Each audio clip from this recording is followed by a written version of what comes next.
out here. It's a beautiful Sunday morning, I wanted to come out here to do this. Come on up a little closer to me. Out here, it was great. We had to do social distancing, obviously. I have an opportunity to be with all the amazing folks that helped make all of this happen. So we got to go outside, and what better thing to do in Michigan is to be at a cider mill. And this is actually a very special cider mill for me. I've come here since I was as far as I can remember. And my family came here before me. So that was a lot of years ago that we have been coming to this cider mill. It's been here a long, long time, a special place for the family. And the other part that's really special about being here is that this road, Orion Road, is my favorite road to ride with my motorcycle. So if you've come here, if you may not be familiar with the area, you can see it's a twisty, turny road. Beautiful Michigan landscape. The trees, they're all changing right now. So when I get time to get away and decompress a little bit, which will hopefully be a little more going forward than it has been the last year and a half, this is where I come. This is where I ride. So it's so wonderful to be here. And the fact that I can still be riding here in November makes it even more special. So I think there's going to be some great weather coming up. So that's why we're here. We're having our staff celebration is going to be here at the cider mill, and an opportunity for me to thank everybody. And let me just start with some thank yous, because so many people were involved in making this a reality, and certainly I could never be in politics, have this day to celebrate here today, or just be involved in politics over these years without my soulmate, my trusted partner, and that's Colleen, who's been amazing through all of this.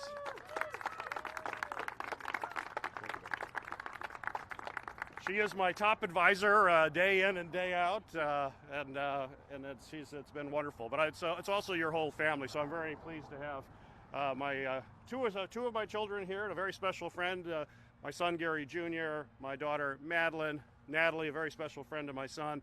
My daughter Alana is in Oregon, but I know she's sending good vibes. She's been following this race very closely over all of this time, and we certainly miss her. And then the other family member who's always given me strength through the years, and that's my mother, who we'll be seeing shortly, who's 94 years old, and has been a special inspiration for me from the beginning, and my father as well. But we'll go see him later, who's been always very special for me. But it's certainly the family has been there, and it's also great to have my incredible staff, everybody who worked on the campaign, all of you, right? These are all the folks that made it happen, who went through thick and thin. It's been a long race, a lot of effort, but you can't do it without very committed folks that come in every day, put in countless hours. Even countless hours last night, too, I think. But we all had a great night's sleep last night, I hope. Everybody had a good sleep. It was a great night last night. And we also wish we could have all the volunteers here, too. But for space, for making sure we do the safe, volunteers aren't here. But just countless volunteers who believed in this race and put in just incredible hours in a different kind of race. It's certainly very different when you're talking about in the COVID world. It's not the same. But everybody adapted really well. We were able to get our message out and work and bring this back. And certainly I also want to thank, obviously, the voters of the state of Michigan for having confidence in me and confidence in the work that I have done in the past and what I intend to continue to do in the world in the years ahead. And I think people resonated to the message that we had, which is about bringing people together and getting things done. That's what folks want here in Michigan. In this hyper-partisan time and the polarization that we see here in our country, I've always taken the approach that I'm a proud Democrat. I'm very, very proud of Democratic values, and will continue to fight for those Democratic values that I hold so dear. But I also know we have to work together. We've got to reach across the aisle. We have to come together as a country. And now more than ever, we have to come together as a country. And that's what I've done over the years. I look forward to continuing to do it, finding common ground. It's why I'm ranked as one of the most bipartisan United States senators. It's why I received the U.S. Chamber of Commerce Award, which is not a Democratic organization by any stretch, yet they awarded me their Hamilton Jefferson Award for bipartisanship. And I take great pride in that, and it leads to results. It's why I've been ranked as one of the most effective U.S. senators in actually getting things done. That's why over the last 2 years, for example, I have written and passed more bills through the United States Senate than any other senator, either Democratic or Republican. And that's what folks in Michigan want. And I think that was demonstrated here in this election. You know, through all of the noise and all of the smears and all the negative ads, Michigan voters cut through all of that and said, we want a practical, common sense problem solver. Someone who's going to roll up their sleeves, go to Washington, and work to get things done. And I've been able to do that over the last 6 years. I was just in my first term. You know, this is a place where seniority matters, and I was junior. It's a place where majority party matters, and I'm in the minority, and yet we're still able to get those done. And those are Michigan values. We've got to be very clear, those are our Michigan values. And when it comes to getting things done, what I look forward to doing in the next 6 years is continuing that work. But first and foremost, there's no question that the number one priority for us is to get through this pandemic. Nothing is more important for our country right now, or for the people of the state of Michigan, is to get through the pandemic. We've got to have a national strategy. That's why I'm confident that Joe Biden's going to be elected the President of the United States.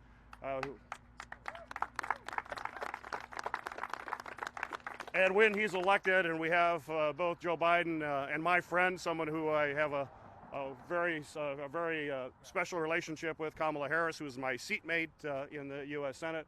When those two come into the White House, we'll be able to put together the comprehensive national strategy that we should have had right from the beginning, but haven't.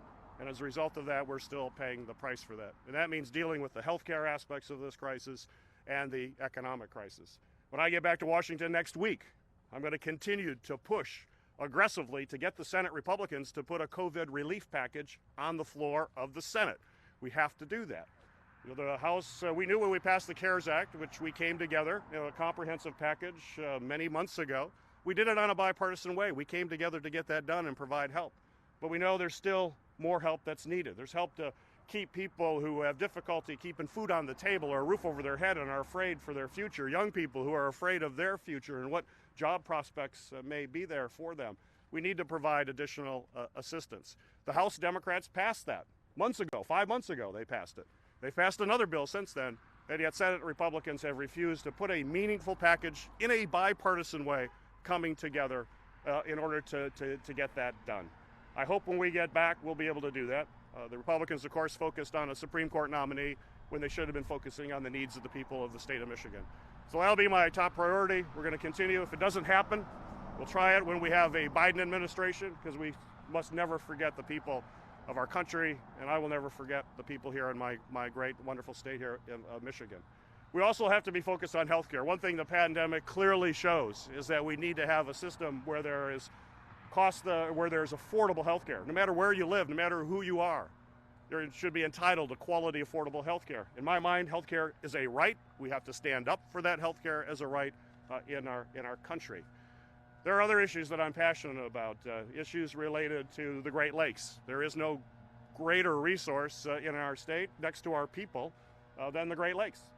And it's a sacred obligation that each of us have, those of us, all of us as Michiganders who have the Great Lakes in our DNA, to make sure that they're clean, they're vibrant, not just for us, but for future generations as well.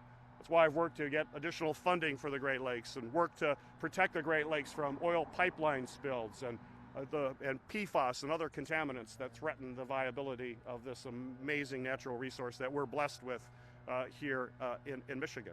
I'm going to continue to stand up for veterans. As a former U.S. Navy Reserve officer, I had the privilege of serving with some of the most patriotic men and women that I will ever know.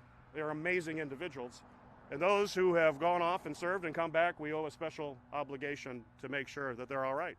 That's why I've worked to pass legislation signed into law by President Trump to expand apprenticeship opportunities for veterans to when they come off of active duty, to use GI Bill benefits more broadly, not just for college or community college, but also for skills training program. Significant aspect of how we allow people to transition and get into jobs that we critically need in this country. Also to make sure that they have the health care they need. I've worked aggressively to make sure that our men and women who have served get the medical care they need, including those who suffer from the invisible wounds of war, from PTSD or traumatic brain injury. I was very proud to pass legislation to help those individuals who are suffering from PTSD but may not have been diagnosed when they were discharged from the military, and they were discharged with a bad paper discharge because of some of the behaviors that they exhibited, from depression to anxiety to substance abuse, that all results from their symptoms of PTSD. It came to my attention from a homeless veteran in Grand Rapids who served with honor in Afghanistan. Came home, things weren't great for him. He suffered all of those symptoms, and he ended up getting kicked out of the Marine Corps, and he was never diagnosed for what was really happening to him as a result of his service in combat in Afghanistan. He was homeless on the streets of Grand Rapids. He went to the VA looking for help because he knew something was wrong. The VA said, "We know what's wrong. You are suffering from PTSD, it's clear, but we cannot help you because you have a bad paper discharge." That is simply outrageous. We came together, we brought a group of veterans groups across the country, and were able to pass legislation to help individuals like him. Already over 1,500 former service members are getting the help that they need. We think there may be tens of thousands. People need to know that that kind of help is available going forward. So these are just some of the many issues that I look forward to continuing to work on. And I'll say, you know, I take the job of being a U.S. Senator very seriously. I'm humbled, and I'm blessed by the people of the state of Michigan who have supported me in this race. And when I go to work every day, I always think about Michigan first, and I always believe that I represent all of Michigan. I don't care if someone voted for me or they didn't vote for me. We're all Michiganders. Everybody's entitled to the strongest, most aggressive representation possible. It's my commitment from this day forward, is that I will continue to work in a bipartisan way, bringing people together. And I hope after this election is over and what we have seen these last few years of division and hyper-partisanship, that's just not healthy for this country. This country has to come together, particularly right now when we're in the middle of this pandemic. This is a significant crisis. And the way we have always gotten through crises in the past in this country, and we've had many very significant crises we could go through, but every time we come together as a country, every time we come together as Michiganders and understand that is our strength, when we all lock arms together, we can get through anything. And I hope at the other side of all of this, we do. We'll rise as a stronger country and a stronger state, and understand that that's who we are as Americans. And it's my commitment to bring that spirit every single day that I show up on the floor of the United States Senate. So with that, thank you for all being here. It's really been a privilege and honor to stand before you. And again, to everybody here, thank you for all you do. Thank you.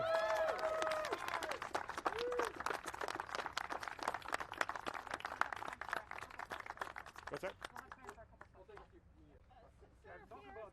Talk about what the James campaign is saying. So they're alleging that there are irregularities in the ballot counting based on the stuff that's going on at the TCF Center. Steve Sandler, who may be aware, an advisor for the campaign, has essentially said that, James was declared the victor yesterday, and then the ballot counting. So, we did ask him. Oh my gosh. Obviously, a reaction is very telling there. So we did ask him, about these allegations. What is your response to the James campaign about that? It's sad and it's pathetic. They lost. It's very clear. Just count the votes. That is bottom line. We look at the votes. I understand, Mr. James has been running for 4 years. He's lost twice now. So I understand that doesn't sit well with him. But this is where you see someone's character when they come up and realize that they need to accept the vote of the people of the state of Michigan. That's bottom line. And I would hope that this nonsense could go away, look at the results, and hopefully that's what will happen. Any of these lawsuits you're talking about, they're frivolous. I would just say to Mr. James and their campaign, accept the opinion and the votes of the people of the state of Michigan. That's the right thing to do. Have you had any contact with this campaign? No. What do you make of the tight margin, 90,000 votes last that I checked? There's a significant number of Michiganders who voted the other way. How do you represent them in the Senate as well? Well, we always knew Michigan would be a battleground state, so there's absolutely nothing surprising about those results.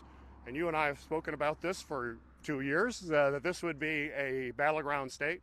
That would be very close. We have to remember Donald Trump won this state 4 years ago. So he won 4 years ago. It was a very narrow margin, clearly very closely divided.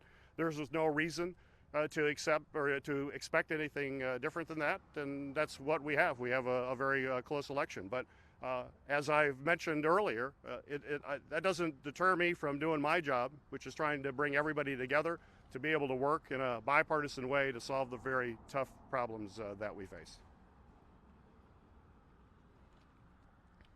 Can you talk about where you think things stand with the stimulus plan for COVID? Obviously, a lot of Americans, a lot of Michiganders counting on that.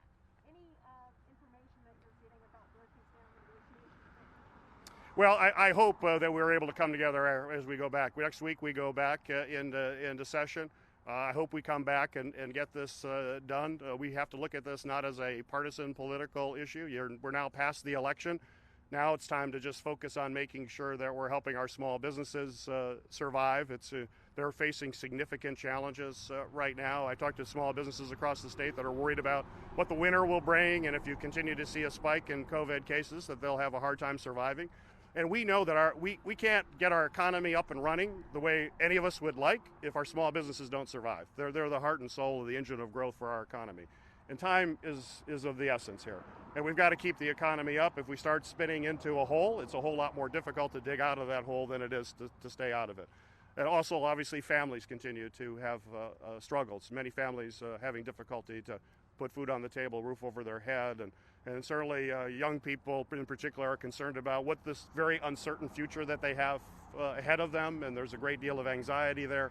We have to understand that we've got to act on this issue and deal not just with the economic aspects, but understand first and foremost this is a public health crisis, and we've got to deal with the COVID virus, contain it more, which is national strategy is incredibly important to make sure we have more robust testing, that we have the contact tracing, make sure everybody has personal protection equipment, continue to work aggressively on a vaccine and other treatments, and that's why I've supported funding for all of that, and we'll continue to support more funding to make sure we get to the point where we can deal with the virus and hopefully reduce the lethality of what we see in this virus.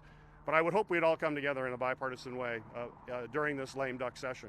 This is without doubt the top priority for everybody that I talk to from all across the state of Michigan.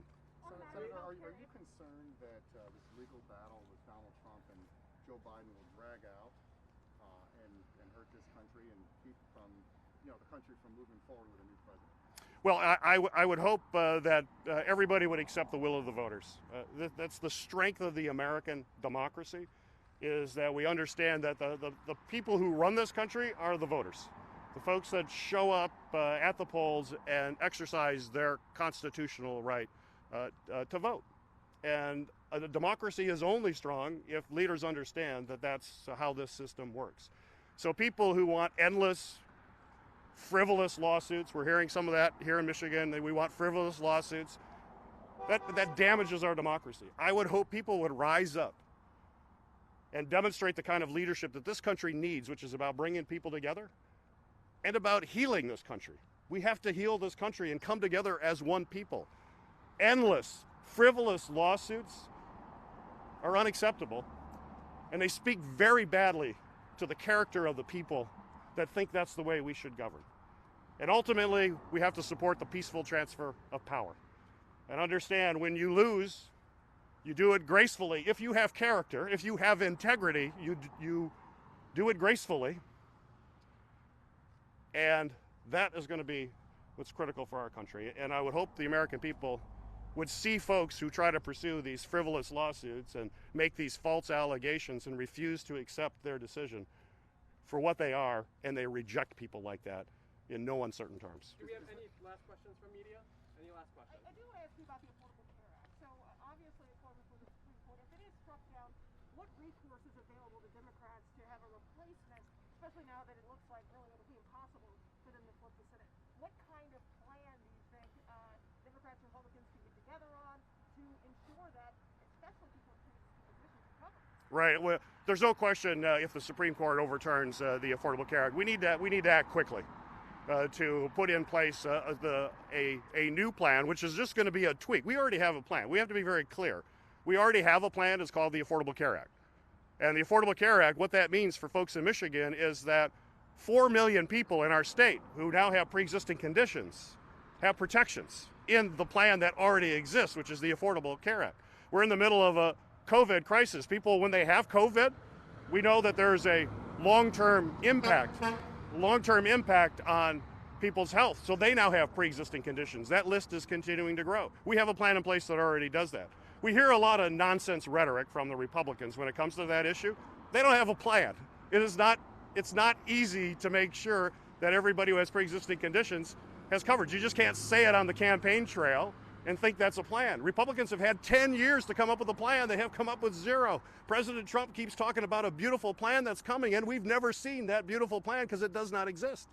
So it's going to be up to Democrats to once again make sure that we just build on the Affordable Care Act.